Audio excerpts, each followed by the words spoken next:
Hi Reema, thank you very much for coming here and thank you for attending the Innovation Summit. It's International Women's Day, so I wanted to understand your journey to becoming a leader in the tech industry. How has it been for you?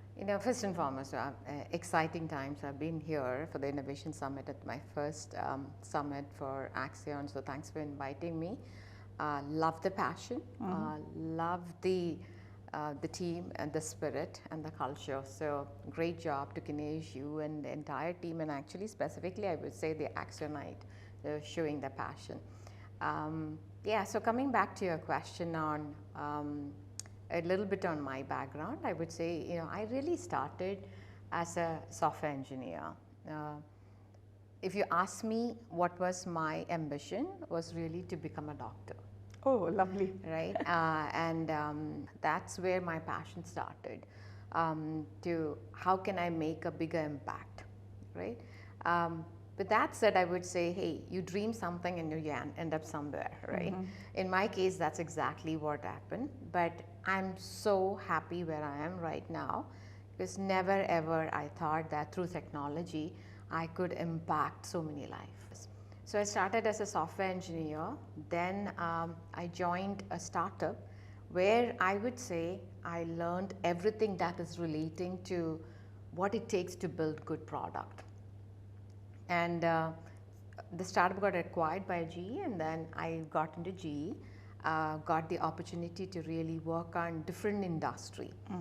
And then I definitely became, never thought and never planned my career. So became a chief product officer, publicly serving officer of a public company, reporting into the CEO, which was awesome. And now I am in Philips, and I lead the informatics business, which is more on the software side of things. So end-to-end P&L of the entire business. So through what you thought and where you are, it's very different. But I would say is pick up all the challenges as you go along, and you learn and grow, and I'm still learning.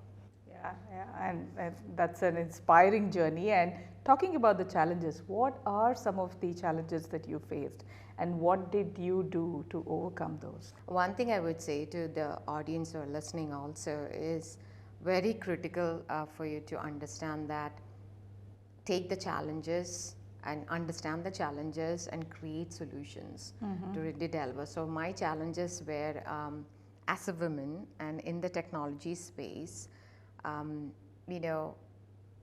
not knowing my inner core strength early on in my career. A and B is, I think as a woman, I guess everybody for that matter, you feel that you need to know everything before you can really take the next step, right? And the lessons learned for me is you don't really need to. You can know 70%, and that's good enough for you to make a move. So the challenge was more about understanding what my core strengths were, and there were others around me who really pointed out, saying that, hey, you know what, one of the biggest thing that you have is the people skill. You can bring people together, and you're a fantastic team player. So use that element. And I think that was phenomenal, because that really helped me to take my management role.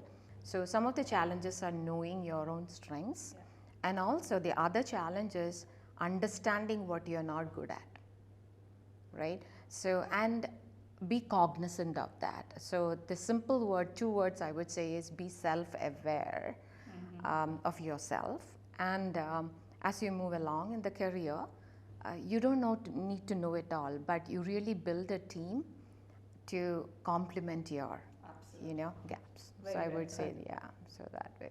Very well said. What are some of the tips that you would give a woman who is entering the workforce, or who's been in the workforce for probably in the next 4 to 5 years, that woman might become a leader in her organization? So as somebody who's becoming a first-time leader, I think some of the things that you said, right, be self-aware and don't hold yourself to perfection, right? Even if you know about 70%, 80%, it's okay. just take that leap. I think that's very, very good. Any other tips No, that absolutely. you would say? I would say is, you know, when opportunity comes knocking on your door, don't hesitate. Yeah. Take up. And I would say is, I never, as I mentioned earlier, I never planned my career. Never ever imagined that I will be a C-suite leader. So in a very simple manner, what I'll explain is, whatever you're doing, always try to relate that to the dollar. How is it really linking the business value and the driver for the company? And how is your work getting tied to it? I think if you have that bigger picture, I think your roles will really play. The second thing I would clearly ask everyone to understand is, what's your roles and responsibilities? Understand that.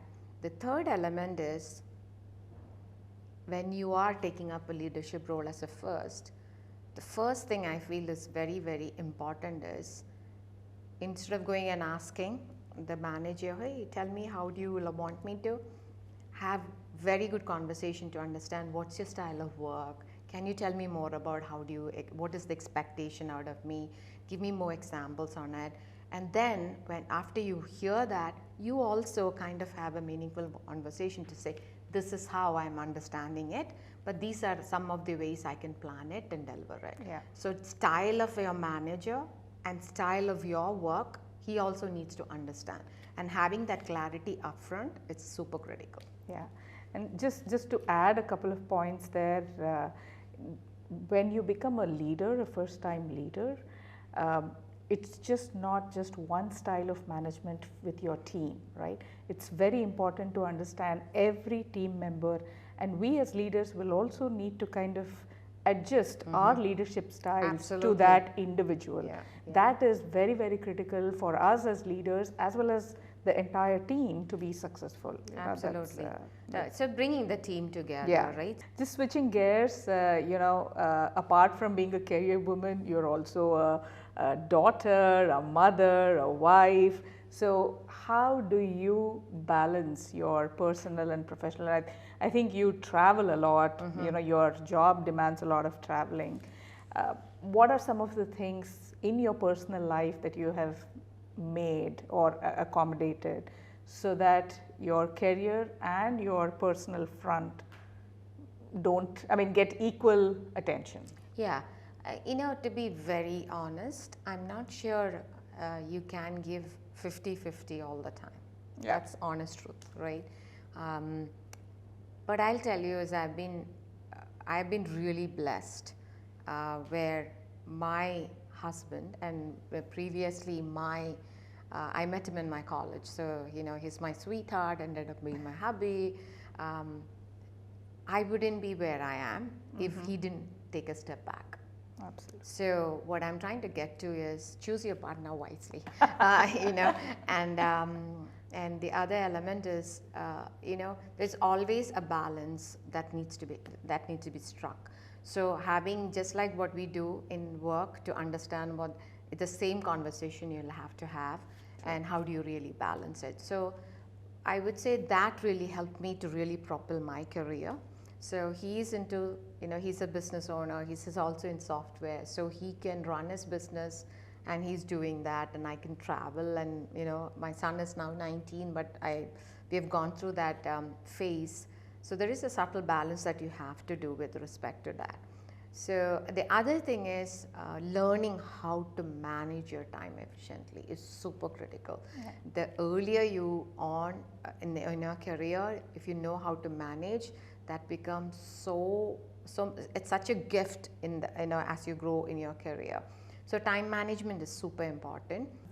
Thank you, Reema. Thank you very much for this conversation, and I'm sure a lot of our women employees will be inspired and will learn a lot from this conversation. No, thank you for giving me the opportunity. Thank you very much. Yeah.